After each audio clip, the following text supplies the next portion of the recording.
Hello friends, most welcome to Super Coaching IAS by text book. This is me Sonpriya. दोस्तों, मैं आपके text book के platform पे history, art and culture की classes लेती हूँ. अगर आप मेरी लाइव क्लासेस अटेंड करना चाहते हैं तो आप 11:45 AM मंडे टू फ्राइडे मेरे साथ में ज्वाइन कर सकते हैं. एंड टेक्स्ट बुक की ऐप पे आप 1:30 PM पे मेरी मास्टर क्लास भी अटेंड कर सकते हैं. ये बिल्कुल फ्री ऑफ कॉस्ट है. इसके अलावा सबसे इम्पॉर्टेंट इन्फॉर्मेशन है, आप टेलीग्राम चैनल ज्वाइन कर सकते हैं, history by Sonpriya ma'am text book.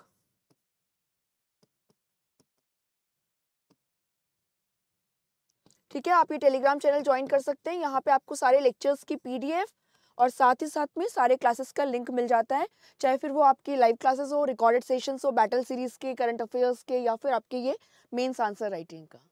तो do join this. Exam related कोई भी इन्फॉर्मेशन होगी तो मैं आपको यहाँ पे प्रोवाइड कर दूंगी. आपका आज का जो ये सेशन है, ये 50 डे मेंस आंसर राइटिंग का हिस्सा है.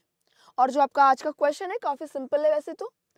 ये question UPSC civil service exam जो है 2017 उसकी मेंस एग्जाम से लिया गया है. क्वेश्चन है, why moderates failed to convince the masses by the end of 19th century. Moderates जो हैं वो मासेस का सपोर्ट गेन करने में कैसे फेल हो गए. आपको इसके बारे में ये क्वेश्चन लिखना है. 10 मार्क्स का क्वेश्चन है. 150 वर्ड्स में आपको लिखना है. अगेन जाने से पहले मैं एम्फेसाइज करूंगी कि इसमें आपको की वर्ड्स पे फोकस करना है, जैसे कि मॉडरेट्स, फेल्ड, मासेस. ये कुछ की वर्ड्स हैं, इस पे फोकस करके अपना आंसर लिखिएगा, क्योंकि 10 मार्कर क्वेश्चन है. इधर उधर की बातें थोड़ी कम. To the point, you have to hit the bull's eye. 10 minutes के बाद में मैं वापस आपके सामने हाजिर होंगी और इस क्वेश्चन के अप्रोच को हम डिस्कस करेंगे कि आपको इस क्वेश्चन को कैसे अप्रोच करना था, यूपीएससी आपके आंसर्स में क्या ढूंढ रही होती है, एंड आप कैसे एक बेटर आंसर लिख सकते हैं. ठीक है, सो आपका टाइम शुरू होता है. Just give me a minute.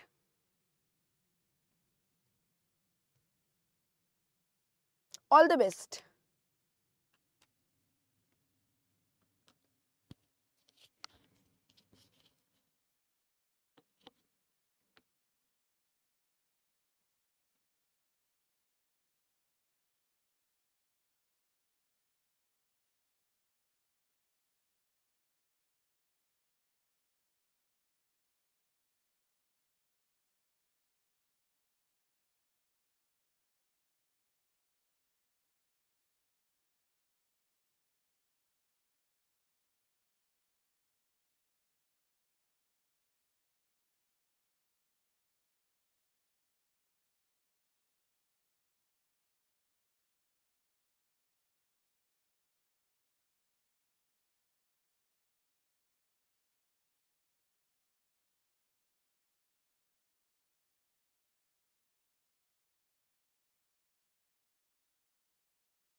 So hope you are done writing the answer.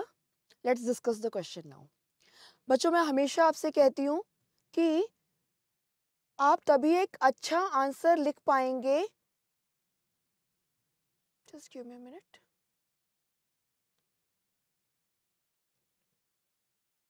आप तभी एक अच्छा आंसर लिख पाएंगे जब आपको ये पता हो कि क्वेश्चन पूछना क्या चाहता है. So understanding the demand of the question is very important. जैसे ये क्वेश्चन है, इस क्वेश्चन में आपको कुछ चीज़ों पे फोकस करना था. क्वेश्चन क्या कह रहा है कि मॉडरेट्स जो हैं they failed to convince the masses. ये मासेस का सपोर्ट गेन करने में फेल हो गए by the end of 19th century. तो एक तो यहाँ पे टाइम पीरियड बहुत इंपॉर्टेंट है. आपको यहाँ पे 1900 तक ही पीरियड को इंक्लूड करना है. कहने का मतलब है पार्टीशन ऑफ बंगाल जो है वो यहाँ पे इंक्लूड नहीं होगा, है ना. 1903 में जाके तो लोगों को पता चला था पार्टीशन ऑफ बंगाल के बारे में. सो वो यहाँ पे नहीं आएगा. आपको यहाँ पे बहुत ही क्लियरली क्वेश्चन को देखना है कि मॉडरेट्स की बात हो रही है और वो फेल हो गए. अब किस चीज में मासेस का सपोर्ट गेन करने में फेल हो गए? 2-3 चीजों में. एक, इनका जो गोल है ना, और इनकी जो मेथडोलॉजी, जो तरीके हैं, सो इनके जो ऑब्जेक्टिव्स थे आम जनता उसको ज्यादा समझ नहीं पा रही थी. दूसरा, मेथडोलॉजी, जो तरीका था इनका अपनी बात मनवाने का, उससे भी मासेस जो है वो सहमत नहीं हो पाई. अब आपको उसके रीजन बताने हैं क्वेश्चन के अंदर और 19th सेंचुरी को दिमाग में रखिएगा. क्वेश्चन को कैसे अप्रोच करते हैं? हम अपना जो ट्रेडिशनल अप्रोच है उसी को फॉलो करेंगे. जैसे इंट्रोडक्शन है, मैं आपको हमेशा कहती हूँ इंट्रोडक्शन आपको 2 पार्ट्स में लिखना होता है. आपका जो फर्स्ट पार्ट है, इस फर्स्ट पार्ट के अंदर आपको कुछ डेफिनेशन आप लिख सकते हैं, है ना. आप ओरिजिन के बारे में लिख सकते हैं. तो अगर मैं आपको सिंपल भाषा में बताऊं तो आपको फर्स्ट पार्ट के अंदर जो की टर्म्स हैं आप उनकी डेफिनेशन, है ना, कुछ ओरिजिन, इन सब की बात कर सकते हैं. और आपके इंट्रोडक्शन के सेकंड पार्ट के अंदर अगर मैं बात करूं तो आप यहाँ पे क्या कर सकते हैं, यहाँ पे आप थोड़ा सा इनके गोल्स एंड ऑब्जेक्टिव्स के बारे में बता सकते हैं और लिख सकते हैं कि failed to gain mass support. इस क्वेश्चन के रिस्पेक्ट में अगर हम देखें तो देखो, क्वेश्चन को ढंग से देखना. 2 पार्ट्स में मैंने इंट्रोडक्शन को डिवाइड किया है, बट मैं आपसे कहती हूँ 150 वर्ड्स का है तो आप अपने इंट्रोडक्शन को 30 से 40 वर्ड्स में कंक्लूड करेंगे. इससे ज़्यादा इंट्रोडक्शन किसी भी हालत में नहीं जाना चाहिए और इधर उधर की बातें नहीं करनी है. डेफिनेशन और ओरिजिन की अगर मैं बात करूं तो आप नॉर्मली लिख सकते हो कि किस तरीके से जो इंडियन नेशनल मूवमेंट है, शॉर्ट फॉर्म्स नहीं यूज करना है, फुल फॉर्म यूज कीजिएगा एटलीस्ट जब आप फर्स्ट टाइम किसी टर्म को यूज कर रहे हैं. तो इंडियन नेशनल मूवमेंट या जो भारतीय राष्ट्रीय आंदोलन है उसके 3 फेजेस हैं. आप जानते हैं फर्स्ट फेज जो है कांग्रेस के बनने से लेकर के आपके स्वदेशी मूवमेंट तक. दूसरा जो फेज है वो आपका स्वदेशी मूवमेंट से लेके होम रूल लीग वाला फेज है. और इसके बाद में 1919 से जो आज़ादी तक का फेज है वो आपका थर्ड फेज है ना. सो इंडियन नेशनल मूवमेंट को हम ब्रॉडली 3 फेजेस में डिवाइड कर सकते हैं.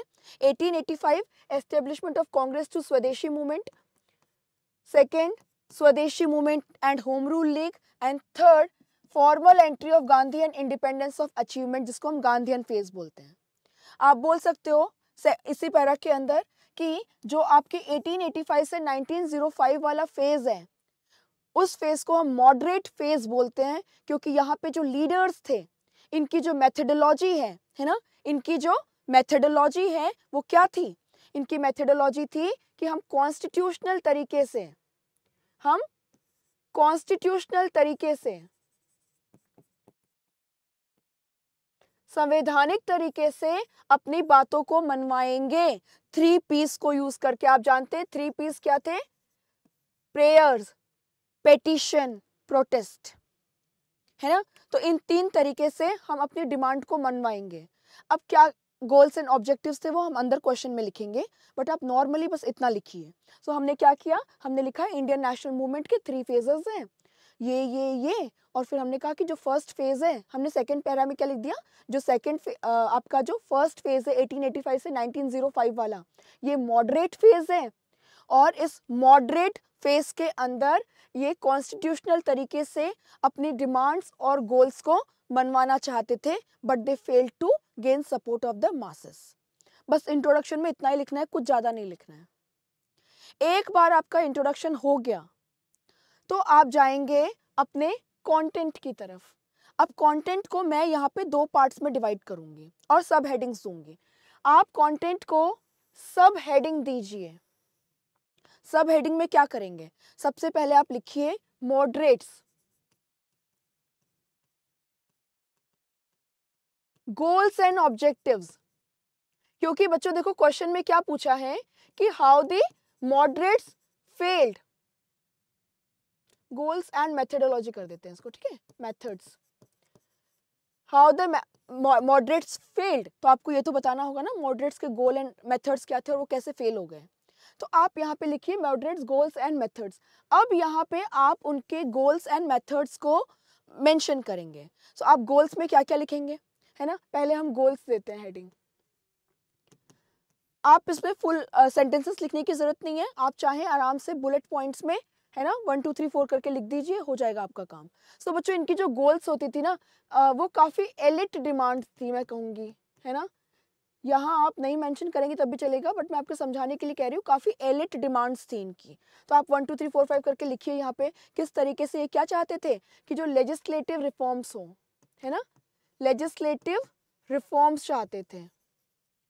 जहाँ पे ये क्या बोलते थे लेजिस्लेटिव रिफॉर्म्स के अंदर कि हमको चाहिए रिप्रेजेंटेशन, हमारे भी लोग वहाँ पे हो, प्रतिनिधित्व हो हमारा, रिप्रेजेंटेशन। और क्या बोलते थे, है ना, पार्टिसिपेशन, रिप्रेजेंटेशन, पार्टिसिपेशन, हमें भागीदारी चाहिए, हमें प्रतिनिधित्व चाहिए, और हम चाहते हैं आप इन लेजिस्लेचर्स को एक्सपेंड करें ताकि डिफरेंट लोग जो हैं वो इसके अंदर पार्टिसिपेट कर पाएं। और क्या बोलते थे, और they used to ask for real powers, they used to ask for real powers, real powers जो है उसकी भी ये आपसे डिमांड करते होते थे, ठीक है। तो आपको इन सब चीजों पे थोड़ा सा फोकस करना होगा कि ये इनकी डिमांड होती थी। और आप यहाँ पे क्या लिखेंगे, आप यहाँ पे लिखेंगे ये एग्जीक्यूटिव और जुडिशरी के सेपरेशन की बात करते थे, एग्जीक्यूटिव एंड जुडिशरी के सेपरेशन की बात करते थे। सो काफी मॉडर्न डिमांड्स थी इनकी, अगर हम आम जनता के तौर पे देखें तो। इसके बाद में इनकी डिमांड्स और क्या हुआ करती थी, इनकी डिमांड्स होती थी कि जो सिविल सर्विस परीक्षा है, इंडियन सिविल सर्विस की जो परीक्षा है उसका सेंटर इंडिया में हो, ओपन कंपटीशन जो है उसको रियल मायने में ओपन बनाया जाए, इंडियंस भी इस एग्जाम में इक्वल बेसिस पे पार्टिसिपेट कर पाए।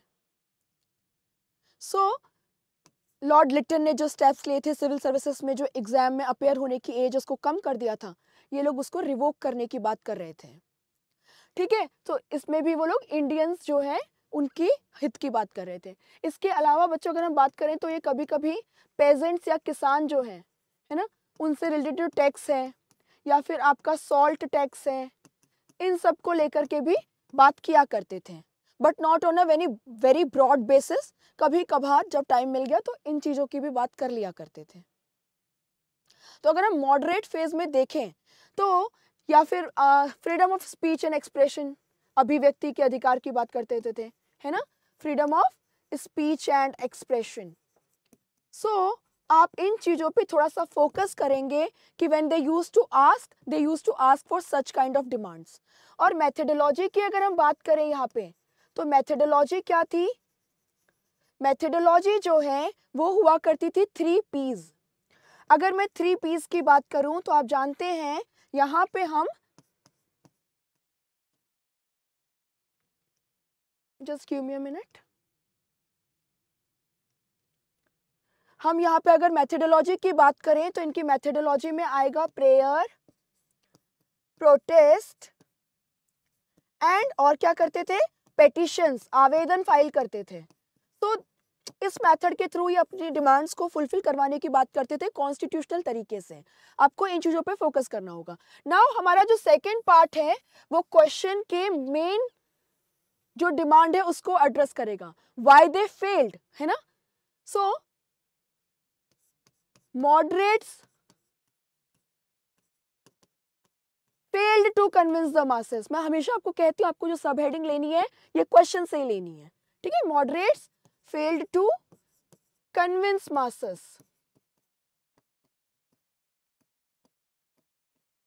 आपको यहाँ पे ये लिखना होगा कि हाउ दे फेल्ड। अब इस पॉइंट को जब आप लिखेंगे तो आपको लिखना होगा कि उनका सोशल बेस जो है वो लिमिटेड था, राइट। मॉडरेट्स जो है, अगर हम इनकी बात करें लीडरशिप की, तो बच्चों इनकी जो लीडरशिप की अगर मैं बात करती हूँ तो मोस्टली क्या थे, ये वेस्टर्न एजुकेटेड एलिट्स थे, वेस्टर्न एजुकेटेड एलिट्स थे। सो मॉडर्न भाषा, इंग्लिश भाषा में बात करना, है ना। पहनावा जो है वो इनका ब्रिटिशर्स से इन्फ्लुएंस था, ठीक है। वेस्टर्न एजुकेटेड इंडियंस थे। और दूसरा क्या है, ये जो आपके नेटिव एलिट्स हैं, कास्ट वाइज अगर आप देखो तो मोस्टली आपकी अपर कास्ट से या मिडिल कास्ट से आया करते थे, लोअर कास्ट का ज्यादा यहाँ पे रिप्रेजेंटेशन नहीं था। तो नेटिव जो एलिट्स हैं, वेस्टर्न एजुकेटेड एलिट्स जो इनकी लीडरशिप में थे। अगर हम इनको प्रोफेशन वाइज भी देखें लीडर्स को, तो मोस्टली क्या थे, लॉयर्स थे, मोस्टली लॉयर्स बाय प्रोफेशन थे। तो आपको इन चीजों पे फोकस करना होगा। दूसरा आप यहाँ पे क्या लिखेंगे कि लीडरशिप का नैरो बेस है, मासेस के साथ में थोड़ी कनेक्टिविटी कम है ना। तो आप क्या लिखेंगे, low popularity among the masses, या आप लिख सकते हो low popularity among the masses because of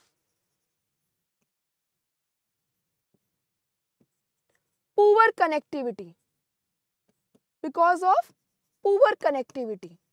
अब पुअर कनेक्टिविटी क्यों थी, है ना, पुअर कनेक्टिविटी क्यों थी बच्चों, इनकी जो डिमांड्स होती थी वो बहुत एलिट होती थी। मैंने जैसे आपको अभी बताया था, है ना, एलिट डिमांड्स हैं। Freedom of speech and expression, judiciary को एग्जीक्यूटिव से अलग कर दो, लेजिस्लेचर को एक्सपेंड कर दो। आम जनता वहां पे भूखी मर रही थी, है ना। सो हम क्या बोल रहे हैं कि इनका नॉन इंक्लूसिव अप्रोच था, एक तरीके से आप कह सकते हो नॉन इंक्लूसिव अप्रोच था। नॉन इंक्लूसिव चाहे आप डिमांड्स को लेकर के देख लीजिए, ऐसे ही ये लोग जो हैं, अगर हम बात करें तो आपकी जो मासेस है जिससे इनको सपोर्ट मिल सकता था वो था लेबर क्लास, जो फैक्ट्रीज में काम कर रही थी, माइंस में काम कर रही थी। बट ये लेबर रिफॉर्म्स को सपोर्ट नहीं कर रहे थे, है ना। Labour reforms were not supported by them. So हम क्या लिख सकते हैं, failed to support labour reforms. और जब इन्होंने लेबर रिफॉर्म्स को सपोर्ट नहीं किया बॉम्बे लेजिस्लेटिव काउंसिल के अंदर, तो बहुत सारी जो लेबर क्लास इनका सपोर्ट बेस बन सकती थी वो इनसे दूर हो गई।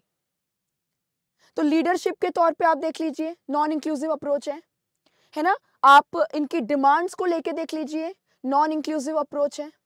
एलिट डिमांड्स हैं, मासेस के डिमांड्स को ज्यादा इंक्लूड नहीं किया जा रहा, इतना भाव नहीं दिया जा रहा है। इसके अलावा भी हम यहाँ पे और पॉइंट्स लिखेंगे। Let me rub this portion. आगे हम अगर लिखे थर्ड फोर्थ पॉइंट को, है ना, तो नॉन इंक्लूसिव डिमांड के साथ साथ में हम यहाँ पे लिख सकते हैं कि जो आपके पॉपुलैरिटी ऑफ एक्सट्रीमिस्ट्स है, पॉपुलैरिटी ऑफ एक्सट्रीमिस्ट्स। बच्चों जो एक्सट्रीमिस्ट्स हैं, है ना, वो मासेस के साथ में कनेक्टिविटी बना के रखते थे। मासेस के साथ में उनकी कनेक्टिविटी काफी अच्छी थी। क्यों? क्योंकि वो रीजनल भाषा में लिखा करते थे, लोगों के जो लोकल इश्यूज हैं उसको रेस करते थे।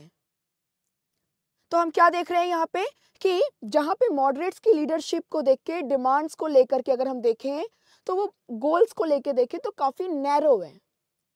इनफैक्ट वो मासेस का पैसिव सपोर्ट चाहते थे, एक्टिव भागीदारी नहीं चाहते थे, सक्रिय भागीदारी नहीं चाहते थे। वहीं पे अगर हम एक्सट्रीमिस्ट को देखें तो एक्सट्रीमिस्ट जो है उनकी मासेस के साथ में कनेक्टिविटी काफी अच्छी थी। और ऐसे में क्या हुआ कि जब लॉर्ड कर्जन की जैसी रिएक्शनरी पॉलिसीज आने लगी, जहां पे आप एग्जांपल दे सकते हो कलकत्ता काउंसिल एक्ट का, है ना, लॉर्ड कर्जन्स रिएक्शनरी पॉलिसीज, जैसे कि आपका Calcutta corporation act of 1899, Calcutta corporation act of 1899, अगर आप इसको देखते हैं तो यहाँ पे जो इलेक्टेड मेंबर्स हैं उनको कम करने की कोशिश की गई थी, इंडियंस के रिप्रेजेंटेशन को घटाने की कोशिश की गई थी। जिस तरीके से लॉर्ड कर्जन फैमीन या अकाल से डील कर रहे थे, छप्पनिया अकाल से, तो लोगों को लगा कि हमारे मॉडरेट्स जो हैं ये ज्यादा कुछ कर नहीं पा रहे हैं, है ना। और मॉडरेट्स का क्या था, लिमिटेड सक्सेस था, इनका सक्सेस जो है वो बहुत लिमिटेड था, लिमिटेड सक्सेस था। 1892 का काउंसिल एक्ट देख लो और बाकी थोड़े छुटपुट रिफॉर्म्स देख लो, तो इनका सक्सेस बहुत लिमिटेड था, मास्टर्स समझ नहीं पाती थी कर क्या रहे हैं। तो आपका एक तो नैरो सोशल बेस है, एक दूसरा ग्रुप है जिसकी पॉपुलैरिटी बहुत ज्यादा है क्योंकि वो बहुत ज्यादा कनेक्टेड है मासेस से, मासेस की डिमांड को रेस कर रहा है। ऊपर से जब आपका जो लॉर्ड कर्जन है, वाइसरॉय है, वो कुछ रिएक्शनरी स्टेप्स ले रहे हो तो ले रहा है तो आप उसको रोक भी नहीं पा रहे हैं, आपका सक्सेस बहुत लिमिटेड है। और आपका अगर सक्सेस लिमिटेड है तो लोगों को लगने लगा यार एक्सट्रीमिस्ट जो मेथड्स हैं उसको अडॉप्ट करना ही पड़ेगा, अगर एलियन रूल से हमको छुटकारा चाहिए। If you want freedom from the alien rule we have to go for violent methods. तो ये पूरी कुछ कहानी है, नॉन इंक्लूसिव होना, मासेस के साथ में कनेक्टिविटी ना होना, reactionary policies of Lord Curzon, limited success. और आप यहाँ पे एक और पॉइंट को ऐड कर सकते हैं, मैं आपको बताना चाहूंगी, हिंदू मुस्लिम यूनिटी को प्रिजर्व करने के लिए जो काम कर सकते थे वो हमारे मॉडरेट्स नहीं कर पाए। यहां पे आपको देखने को मिलेगा कि they failed to unite the Hindus and the Muslims.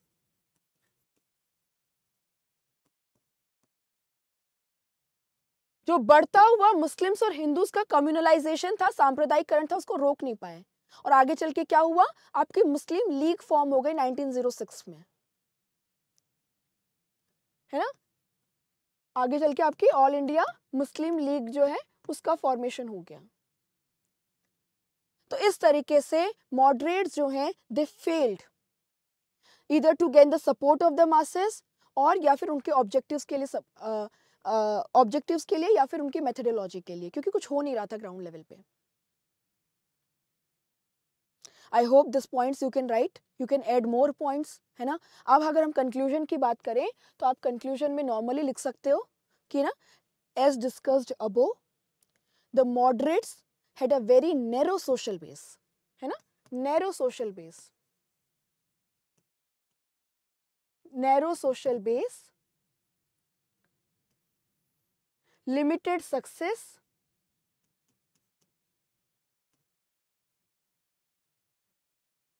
Limited success. तो यहाँ पे क्योंकि पॉपुलैरिटी नहीं मिल रही है उनको, है ना, पॉपुलैरिटी नहीं मिल रही है, यहाँ से क्या हो रहा है, लोगों का फ्रस्ट्रेशन इंक्रीज हो रहा है, फ्रस्ट्रेशन ऑफ पीपल। और ऐसे में reactionary approach of British Indian government,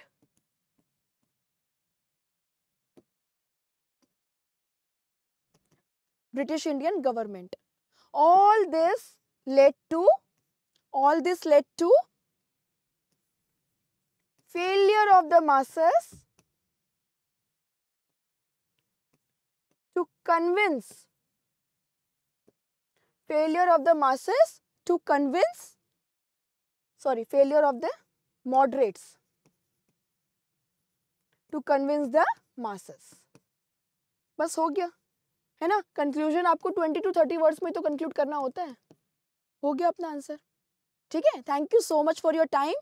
बच्चों इस अप्रोच को फॉलो करो, आप अच्छा लिख पाओगे। और अगर आप यूपीएससी की तैयारी कर रहे हैं तो आप हमारे सुपर कोचिंग के बैच के लिए एनरोल कर सकते हैं, जिसका लिंक डिस्क्रिप्शन में दिया गया है। मैं भी आपकी क्लासेस लेती हूँ वहाँ पे। श्री राम आईएएस, लुकमन आईएएस, निश्चय, ओजांक आईएएस सबके कोर्सेज प्रेजेंट हैं यहाँ पे। आपको करना क्या है, कोर्स ज्वाइन करने से पहले you have to use my coupon code Sonpriya, तो आपको 25% का डिस्काउंट मिल जाएगा और ये कोर्स आपके लिए हो जाएगा 29,999 for the entire year. Thank you so much.